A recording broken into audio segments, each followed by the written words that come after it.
Wonderful week to talk to so many people that share our vision about justice for all. And the fact that Patty just made an interesting point about people sacrificing relationships with a company that they have a good relationship in the UK, but they're willing to help us who do not have a good relationship, and I'm talking about Durham NEX in the United States. But we all remember the maxim of labor is an injury to one is an injury to all. And we all believe that. So this is where we really have to get together. I'd like to talk about NEX and the progress we're making there and the progress we have to make. They are basically a scourge because we have two big companies in the United States. First Student, which we've been able to have a neutrality clause with, where we're able to negotiate, be able to grow our area. And then Durham, where we have to fight night and day because they have bad labor relations and a bad relationship with us.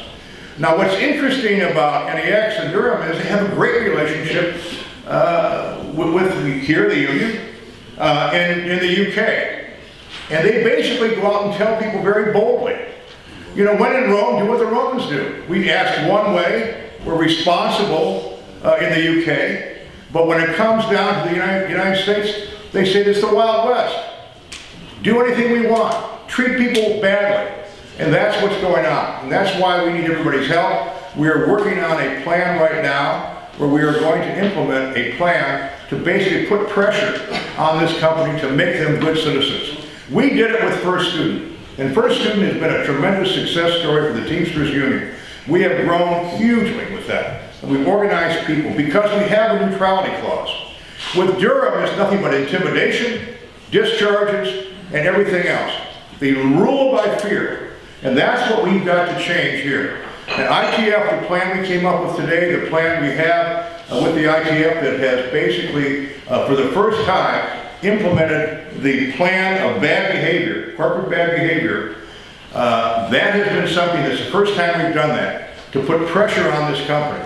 Eventually they will come to the table, I believe. If we put pressure on in France and the UK and Morocco and everywhere else, they will finally say, enough's enough, we want to be good citizens. But it's not going to be easy. It's going to take a lot of pressure of all of us today, but I think we can do it. And basically the commitments we have this week have been unbelievable about what we're going to do. We're going to have a meeting in February to talk about what's the next step. We basically have everybody on the same page and then move ahead to implement. It's one thing to talk about things, it's another thing to go out and do it. And that's the plan that we have, so we're very, very excited about that. Another company that we want to talk about is XPO. It's a new boy on the block. They got on the Teamster radar. They bought Conway, which is a large trucking company, which we were organizing. And what did we find? Another bad actor. A company that bought a big trucking company in France, so all of a sudden they're on the radar, an international company. They bought a port company, and they are as bad as Durham or worse. They are corporate raiders, they're coming in, and again, when we try and organize, it's the same thing.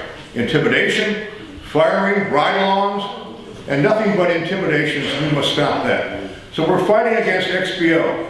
But the XPO story is interesting because one of the things they're doing right now is they're treating their employees badly. When the Teamsters came on the scene, they immediately gave them an $80 million raise. And we told the workers, we're not even there yet and we got you $80 million. That's a pretty good start. So using that as a beginning, we really are off to the races with regard to them. We've already organized a number of companies there. The people are very brave, they're afraid. I was in Dallas, Texas, and I went to the XPO lot, one of their barns, and I went there and the people were afraid to meet with me. We had to go around the corner where they couldn't be seen to have a meeting. That's how much fear there is. They said, we want a union, but I don't want to lose my job. When the time comes, I'll vote right, but I can't be seen anywhere near the property. That's the kind of fear and intimidation we have in the United States today. That doesn't belong, that's wrong. The other thing that he's done is, got the name of the CEO is Bradley Jacobs. He just, in the midst of all of this thing, all this organizing, what does he do? He basically takes a $110 million stock option, which when the stock is going up, it'll probably be worth $200 million. At the same time, what is he doing? He's telling the employees that you must pay more for your deductible for your insurance. That is corporate greed. That is unbelievable, but that's what's going on in XPO. Together we can challenge these people, we can take on these corporate raiders, we can take on the Durhams, but we can do it, we got to do it all together. Thank you very much, and thank you for your commitment.